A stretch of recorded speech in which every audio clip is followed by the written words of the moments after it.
so no kula na de dongeli da nana na kama suinare azala asala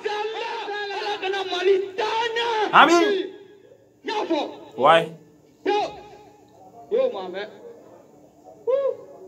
azala como dana against yo mame nyaja why rasjal awa dia mi obena nyini ngadi kana siga oh debi nanga do why au blapela maliwe tanye wala inshallah maliwe tanye why debi nanga do ni kuma ni wan flow la maliwe tanye alsa ça va pas ne fona ba to be nyami keneka ami keneka bena bomoshi flana ni wala bila bomoshi flana depuis ama wolonga chego maliwe tanye mais au bela ça va pas ouais ah sco ijo Montana ijo ya ma mère salut bonsoir ciao à tutti abbe salam alaikum adano ram ñongo bolo fembe way ni ne njugu nga che nga folo bela jele ma fama way shuna mi ano ras jalle ga ma che ma fama ga ras jall nebe miri nga che ga nga ras ara bi to ko ga re ga jalli ma fama ina fo jall abu jahili ina fo jadal ima fama depuis wakati jumɛn ka ni bilalen no petit ni ko kiti far ite bois ko ite dani je te soutiens wallahi bila dani ka cɛ tanoro ye kuma mun fɔ ka cɛ tanoro wallahi ni ka video bɛɛ lamɛn ka ban dani de Paris ouais ima foyi fɔ ni cɛ ne tɛ wallahi bila manana ka tɛrɛ dusu yɛrɛ de tan kɔnɔ dusu yɛrɛ de tɛ malɛn den kɔnɔ quoi kana siga parce que i b'i yɛrɛ faga ko dɔ la malɛn den ma jɔ k'i lajɛ yɛrɛ quoi aba jɔ gila fɔlɔ de ngache ni sara wakati min o yukungo de mais ni tise i bika kɛlɛ ka fɛn min kama n'a ɲana de donc a bɛ ɲa bɛɛ de ye quoi mais si tɛ sɔn ka cɛ ka combat yi kama bɛɛ b'u jɔ fɔlɔ gila yɛrɛ ngache ouais élection kɛra bɛɛ na ngache a kɛra to a ma dogo diɲɛ mɔgɔ si la ngache hali tubabu b'a kalama k'a fɔ ko élection tricher ngache mais n'a ma yɛrɛ dɛmɛ ngache mɔgɔ si de mago t'an na e klagelen bolo no ngache go no tan klagelen bolo no go tan ngache donc jamana yɛrɛ kɛra togodi ama bafuya jamana ma bafuya ou ma mɛ donc kelen euro dani ye mi fɔ 10 euro ngache wala billahi awo kana siga ni montana ka kuma de b'a to ko wa ko Mali tɛ taa ɲɛ wɔni ngache donc c'est que Mali yɛrɛ tɛna taa ɲɛ yɛrɛ ni montana ka kumakanw de bɛ ka to ngache ko wa ko de bɛ Mali dafiri ngache c'est que Mali yɛrɛ a dafiri a tɛ wuli bilen yɛrɛ yana ka taa baga montana ma ngache yani petit yani montana ka wolo ngache ngo dɔw kun bɛ yen hali sini olu bɛ yen nɔ tise Mali kɔnɔ a bɛ se fantandenw de la o se tɛ mɔgɔ minnu yɛrɛ u b'u ɲɛsin olu de ma dɛ se tɛ mɔgɔ minnu u b'u ɲɛsin olu de ma dɛ sinon a y'a ɲɛsin a cɛ yɛrɛ nin mana ngache ya gɔngɔrɔw bɛ wo kɔnɔ a t'olu kama ye fo k'aw sadu arasa jali yɛrɛ min bɛ nan figi diya la ngache kiriti karata i yɛrɛ b'a dɔn cɔ mɔgɔ minnu ye daminɛ depuis i b'a ma wolo i yɛrɛ b'olu dɔn ye ngache munna i tɛ t'olu kama munna i tɛ taa plainte d'olu kama wa hali sini ngache olu b'a hali sini u bɛ ka ko kelen kɛ jamana kɔnɔ min y'u diya u b'a fɔ min y'u diya u da o ngache u b'a fɔ kuma sugu bɛɛ mu kuma dɔ de bɛ yen nɔ min b'a fɔ jamana in kɔnɔ ngache n'i b'a ta tɛ mais comme i y'a ye dɔrɔn petini filɛ a tɛ denmisɛnnin don en plus tuguni a fa tɛ ministre a ba tɛ ministre ngache a fa tɛ an yɛrɛ ka kɛ sa hali n'a fa bɛ ko kunna sa mais i bɛ ka seere yira petini na parce que déjà que petini fa yɛrɛ bɔra ngache k'a labila diɲɛmɔgɔ bɛɛ y'a ye ngache ka bɔ radio ni fɛnw na ngache ko k'a den daga k'a den bila tan ngache donc c'est pour cela i bɛ k'i ni da petini ka kɛlɛkɛlɛ k'i tɛ fara la ngache sinon gɔngɔrɔ minnu bɛ wo kɔnɔ munna i tɛ t'olu kama ye Mali kɔnɔ an bɛɛ bɛ ɲɔgɔn dɔn an bɛɛ maliyɛn den de ngache 100% ka wolo Mali la ngache ka mɔ Mali la awɔ cɛ mun de bɛ bama ɲɛgurugo la ko tɛnɛ tɛ min dɔn ngache ngan bɛɛ la mɔna ni nin de an bɛɛ la mɔna ni dɔnɔni ne ngache dɔnɔni di ma dɔrɔn i k'i da fermer ka ban kunna ngo dɔrɔn do ngo de Mali in jɔ de hali sini Mali b'o bolo de kan de ni bala fo ko way ko montana ba demsonu tien abaga demsonu tien abaga demsonu bla kewale la kejugu kewale la ngache yan montana kana du mune montana tien ibe o ko de nyini folo gala je mune a tien mune ato montana tien na mara de ma tien montana na soro mara tien na o da to montana fana gerata so ni mara kumu fe montana be tien tanto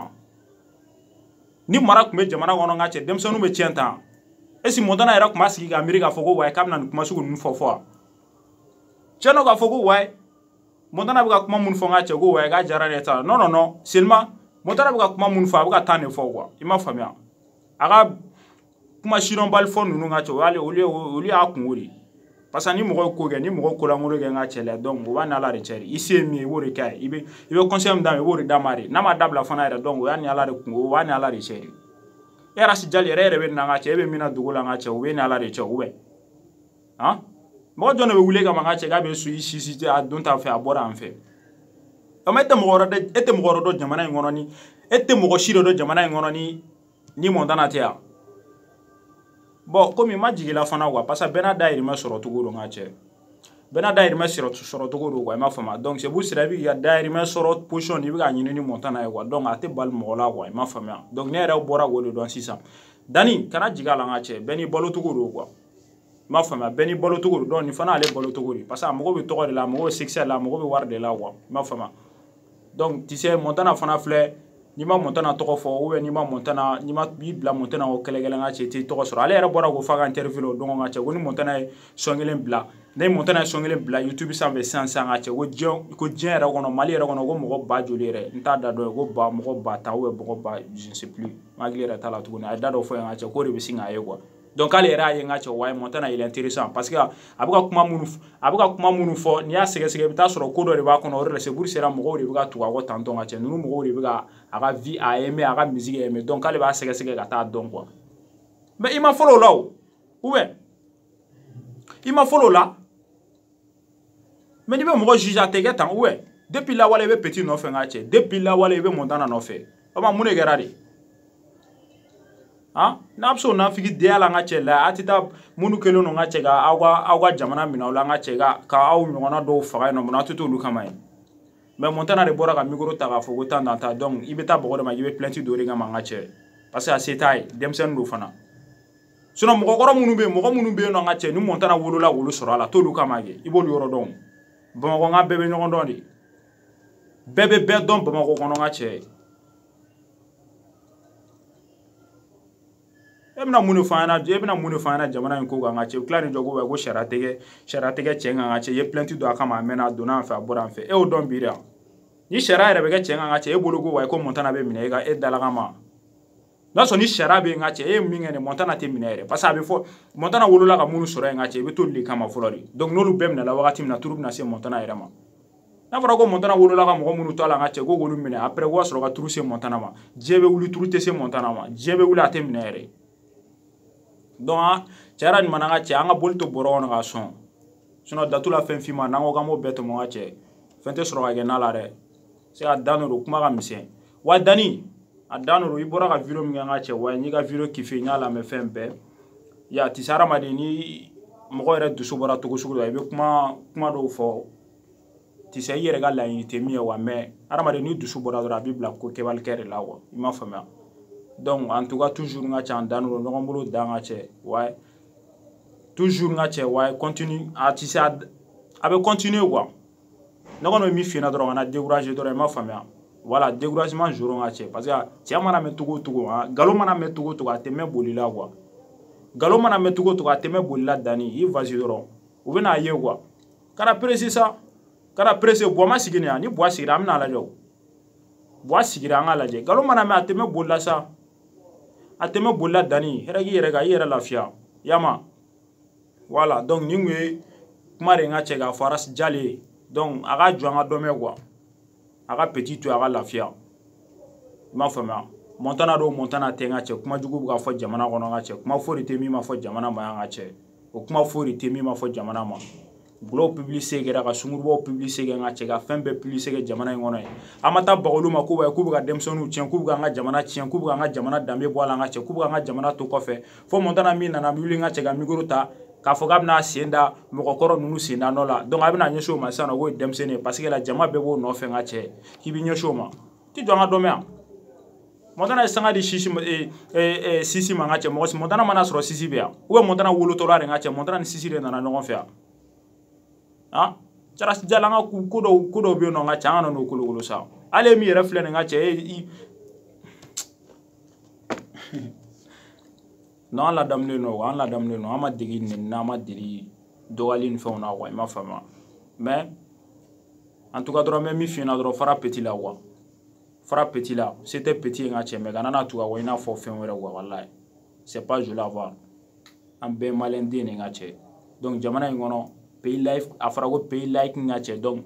bɛɛ b'i sago de kɛ min ka di min ye n ka cɛ parce que a sécurité tɛ jamana kɔnɔ mara tiɲɛna an ka jamana kɔnɔ a mɛnna depuis lawale depuis an ma wolo n ka cɛ mara tiɲɛna an ka jamana kɔnɔ